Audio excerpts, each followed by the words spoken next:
करी, उसका क्या कारण है? जैसे ही कन्हैया काली देह में अंदर प्रवेश किए कि अचानक नाग पत्नियों ने ठाकुर जी का दर्शन किया।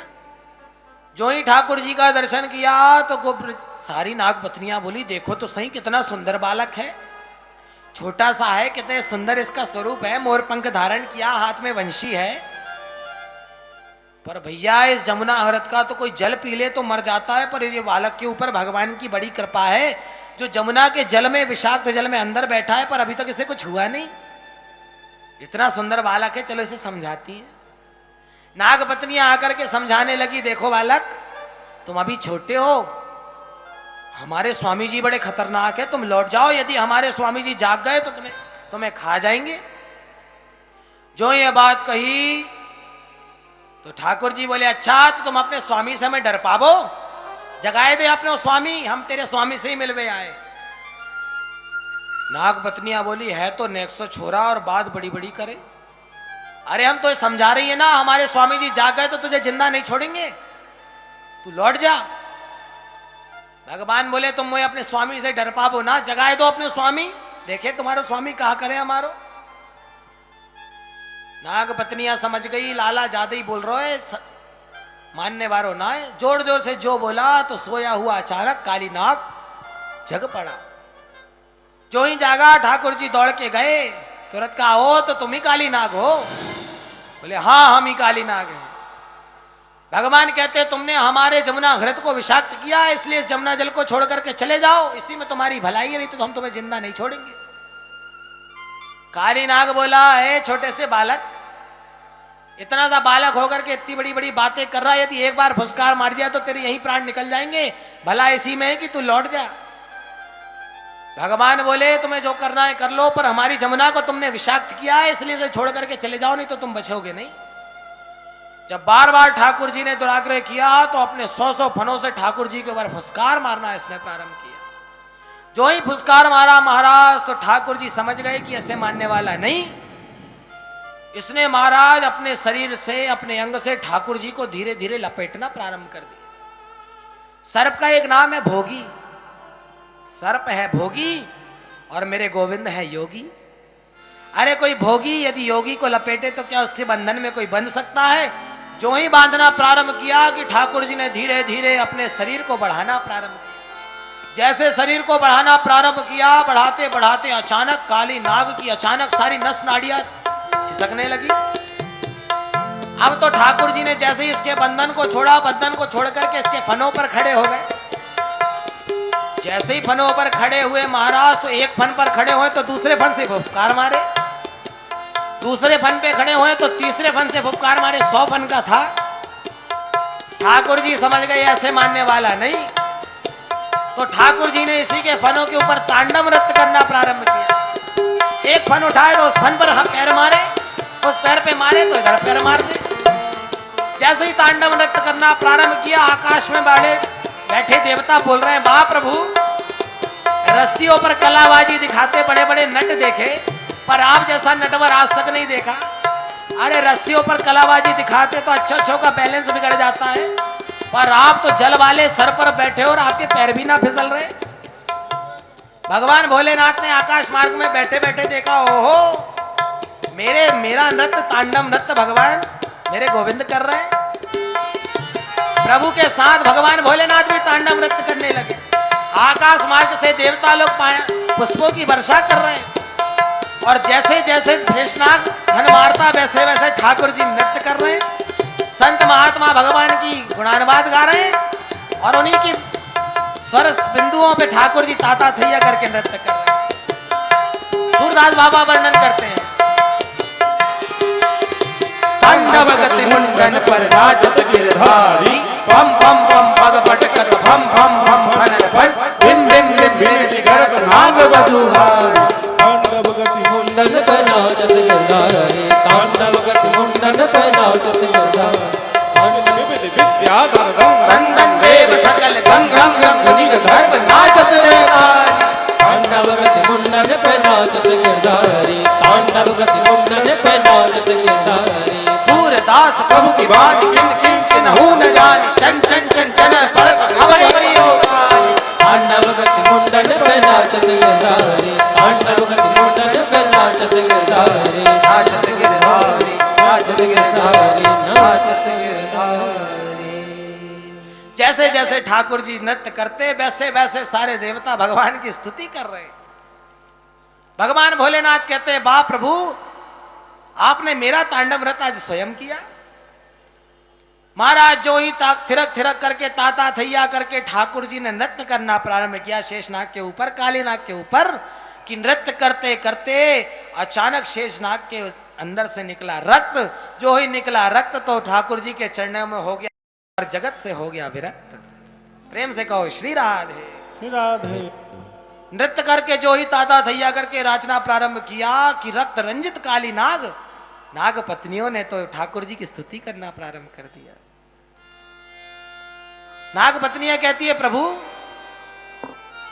न्यायो हि दंड कृत किल विशेषमिन् तवावतार खल निग्रहाय रिपो सुतानामपि तुल्य दृष्टे धत्सेदमं फलमेवानुशंसन। हे प्रभु, आपने मेरे पतिदेव के ऊपर नृत्य करके मेरे ऊपर बड़ा ही अनुग्रह किया है। भगवान बोले हमने तुम्हारे पति के ऊपर नृत्य किया, उससे रक्त रंजित कर दिया और तुम कह रही हो कि अनुग्रह किया है। अरे हमने तो तुम्हारे पति को परेशान किया, तुम्हारे पति को रक्त रंजित कर दिया, तुम कह रही बड़ी कृपा की है। नाग पत्नियां कहती है प्रभु राजा बलि ने अपना सर्वस्व लुटा दिया जब आपने उसके ऊपर सिर रखा। अरे बड़े बड़े महात्माओं आपके चरणों की रज पाने को तरसते हैं पर आप कभी उनके ऊपर कुछ नहीं करते, और यदि आपके चरणों की रज की प्राप्ति भी होती है तो बहुत कुछ त्याग करना पड़ता है। पर मेरे पतिदेव मेरे स्वामी जी कितने भाग्यशाली है, ना कोई त्याग किया ना कुछ किया, और बिना मतलब आप जबरदस्ती उनके पैरों पर, उनके फनों पर अपने पैरों को रख दिया। इससे बड़ा अनुग्रह और क्या होगा। इसलिए हम तो एक ही प्रार्थना चाहती हैं, पति ही प्राण प्रदीयता। महाराज हमारे पतिदेव को क्षमा करके हमारे पतिदेव को प्राणों से मुक्त करो। महाराज हमारे पतिदेव के प्राणों को हमें प्राप्त कराओ। नाग पत्नियां कहती हैं प्रभु हम कुछ नहीं चाहती, बस आपके चरणों की रज हमें दे दो। प्रेम से कहो श्री राधे। क्या मांग रही है नाग पत्नियां? पैरों की रज, पैरों की धूल। अब विचार कीजिए, शब्द शैली पर ध्यान दीजिए नाग पत्नियों की। नाग पत्नियां कह रही है प्रभु आपके चरणों की धूल, आपके चरणों की रज हमें प्रदान करो। अब भगवान कहां खड़े? पानी में। पानी में भी कहां खड़े? काली नाग के ऊपर। अब कोई व्यक्ति पानी में हो तो पानी से बाहर निकले, फिर रेत में जावे, रेत से फिर उसके पैर में रेत लगे जब तो धूल बने। तो ये नहीं कहा नाग पत्नियों ने कि आप हमारे पतिदेव के ऊपर से उतर जाओ। क्या कह रही है? आपके चरणों की रज दे दो प्रभु। अब रज तो तब प्राप्त होगी जब नागों को छोड़ करके नाग के ऊपर से उतर करके पानी में से निकल करके रज में आएंगे।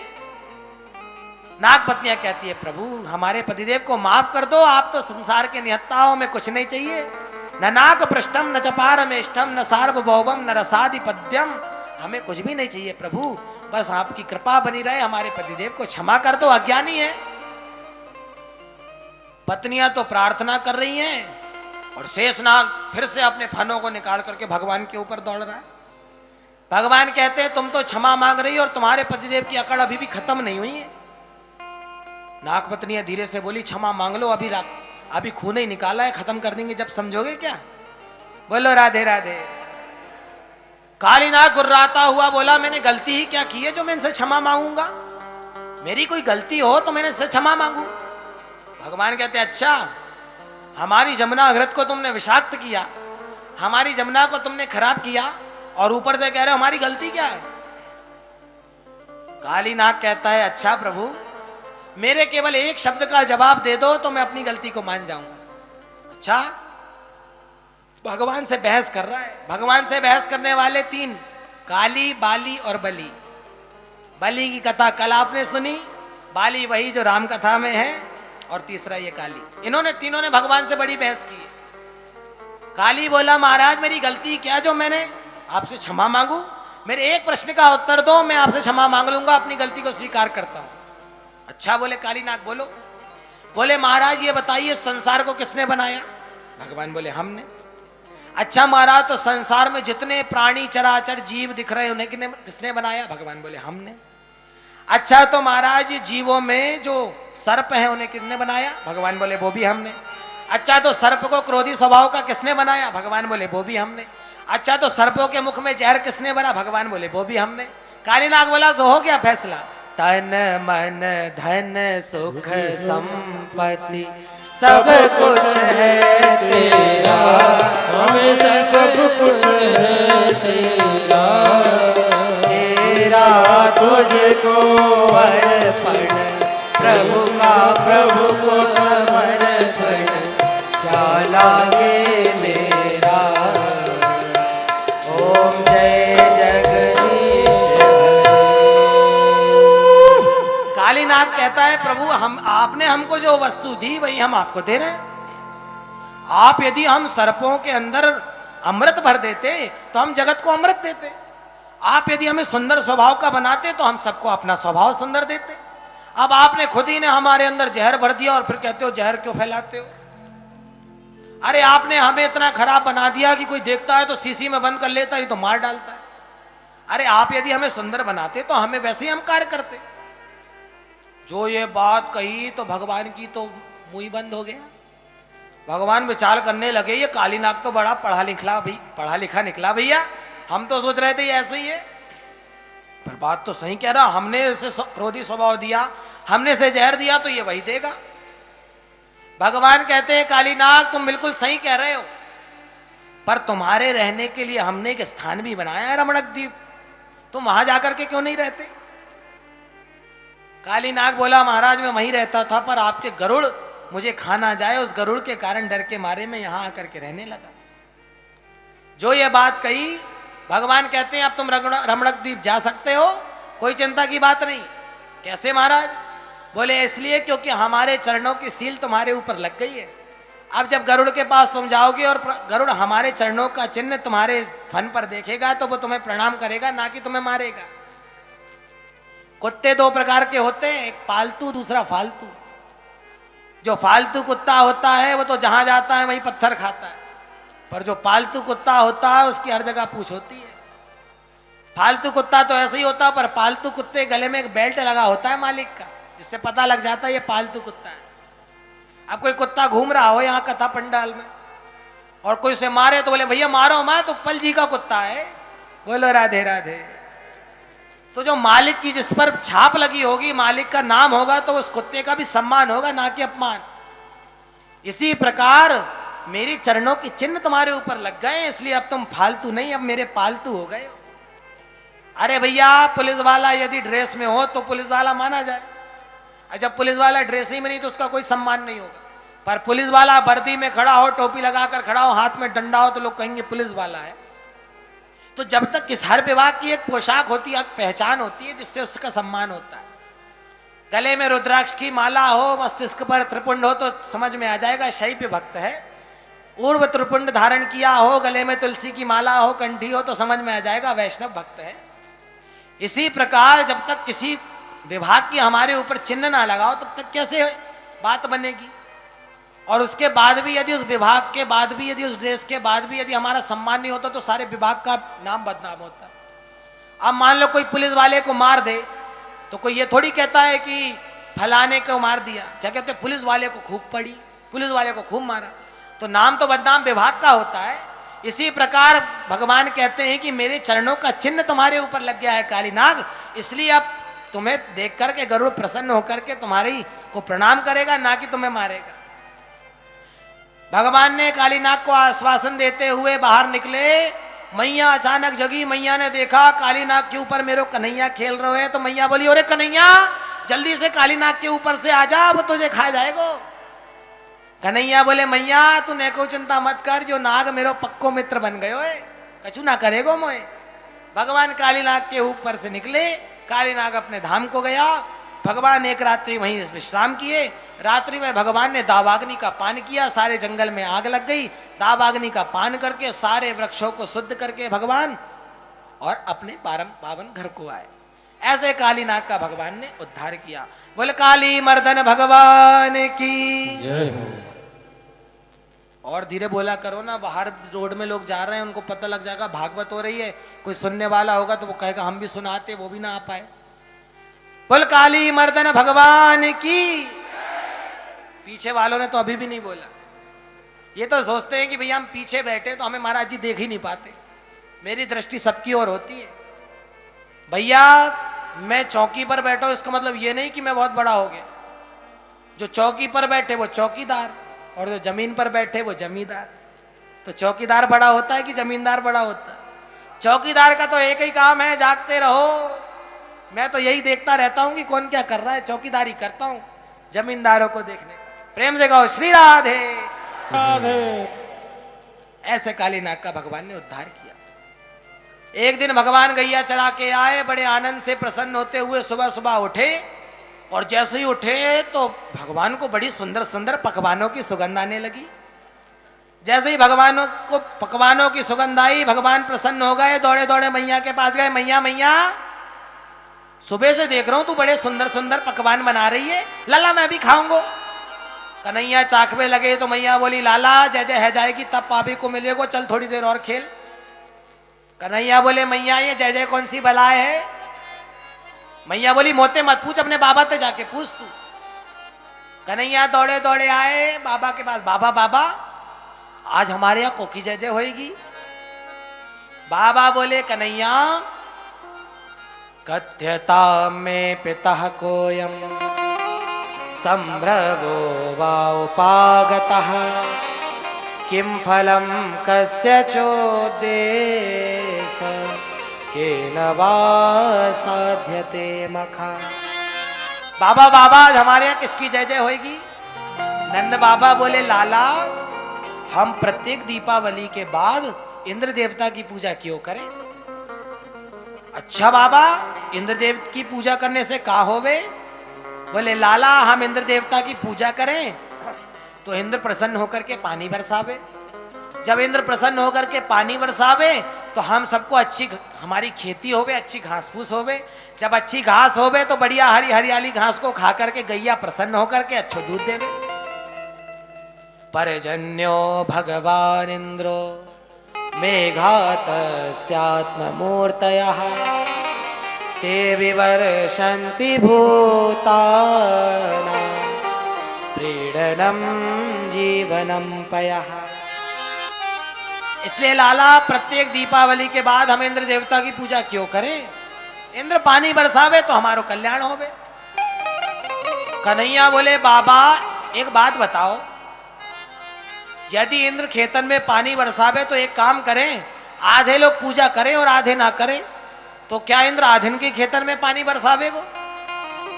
जो ये बात कही तो नंद बाबा बोले कन्हैया तू है तो छोटो, है तो 107 वर्ष को छोटो सो छोरा, पर बात इतनी बड़ी बड़ी करे कि मोई बुढ़ऊ की खोपड़ी चक्कर खा जाए।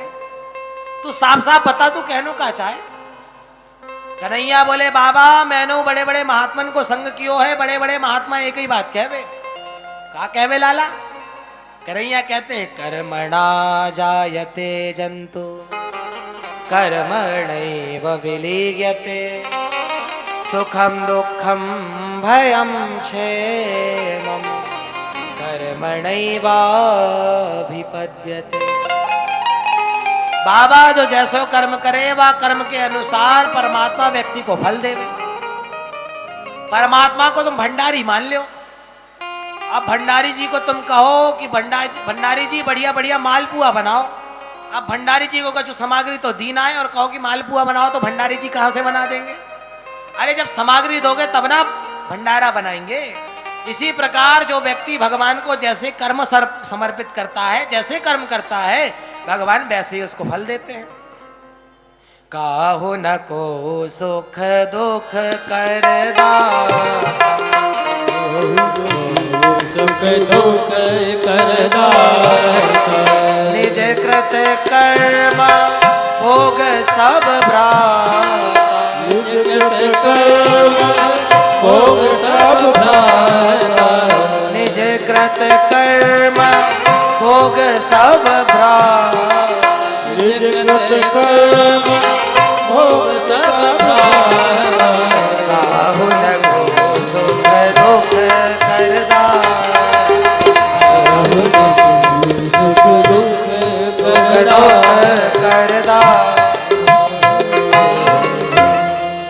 बाबा जो व्यक्ति जैसो कर्म करे वह कर्म के अनुसार परमात्मा वा को फल देवे। अरे इंद्र को काम पानी बरसानो, इंद्र तो पानी बरसाएगो ही, हमें अपने जो काम करना है वो करे। क्या इंद्र की पूजा करने से इंद्र पानी बरसाएगा, ऐसा कोई जरूरी है? कोई जरूरी ना है बाबा। तो नंद बाबा कहते कन्हैया तू कहबो का चाह रहे हो? कन्हैया बोले बाबा मैं यही कहना चाहता हूं कि इंद्र की पूजा बंद करो और पूजा उनकी करो जो हमारे साथ सामने साक्षात देवता है। वो विप्रानल पर्वताहा, ये गोवर्धन नाथ, ये सुंदर गाय, ये सुंदर हरियाली जो हमें सुंदर सम्मान दे रही, सुंदर काम दे रही, इनकी पूजन करो। इंद्र की पूजा करने से क्या होएगो? नंद बाबा बोले भैया कई दिनों से हम इंद्र की पूजा करते आ रहे हैं, अब तेरे कहने से कोई इंद्र की पूजा बंद थोड़ी कर देंगे। ना बाबा मैं तो एक ही बात कहूंगा, तुम इंद्र की पूजा बंद करो और ये गोवर्धन नाथ इतने बड़े हमारे यहाँ हैं जिनसे गैया घास खाती है, उनकी पूजा करो। ठीक है कन्हैया तू कह रहे हो तो मैं प्रस्ताव रखूंगा।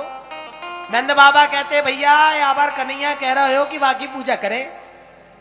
सारे ब्रजवासी बोले कहीं इंद्र नाराज है गयो तो खूब पानी बरसाएगो, खूब परेशानी करेगो। कन्हैया बोले यदि इंद्र ने परेशान करो तो मेरो देवता तुम्हारी रक्षा करेगो, तुम चिंता काहे को करते हो? पर मेरे देवता की एक बार पूजा करके तो देखो। अच्छा कन्हैया तू कह रहे हो तो चल भैया तेरे ही देवता की हम पूजा करेंगे, पर ये बता कि तेरे देवता की पूजा करने में सामग्री कहाँ लगेगी? बोले मेरो देवता के पूजा करने में कोई सामग्री की आवश्यकता नहीं, बस मेरे देवता को चकाचक 56 प्रकार के पकवान खावे को चाहिए और कछु ना चाहिए मेरे देवता को। अच्छा कन्हैया तो पकवान की तो कोई कमी ना है, प्रेम से पाएंगे, प्रेम से पवाएंगे तेरे देवता को। तब तो क्या था महाराज, कन्हैया के कहने पर सारे ब्रजवासियों ने अपने अपने छकड़े में सामान रखा और 56 प्रकार के भोग लेकर के गिरिराज जी की तलहटी पर सारे ब्रजवासी आ गए। अब महाराज जो ही गिरिराज जी की तलहटी पर आए और तलहटी पर आकर के गिरिराज जी के सामने 56 प्रकार के भोग रखे तो ब्रजवासी बोले कन्हैया हम तेरे देवता की पूजा तो करवो चाहे, पर तेरे देवता की पूजा को विधान का ये तो हमें नहीं मालूम। अरे तेरे देवता की कैसी पूजा की जाए, कैसे की जाए ये ना बता हमें। कन्हैया बोले ब्रजवासियों हम तो खड़े पुजारी, हम पूजा कराएंगे, आप ही पूजे आप पुजावे। ठाकुर जी कहते हाँ ब्रजवासियों सबसे पहले मेरे देवता को स्नान कराओ।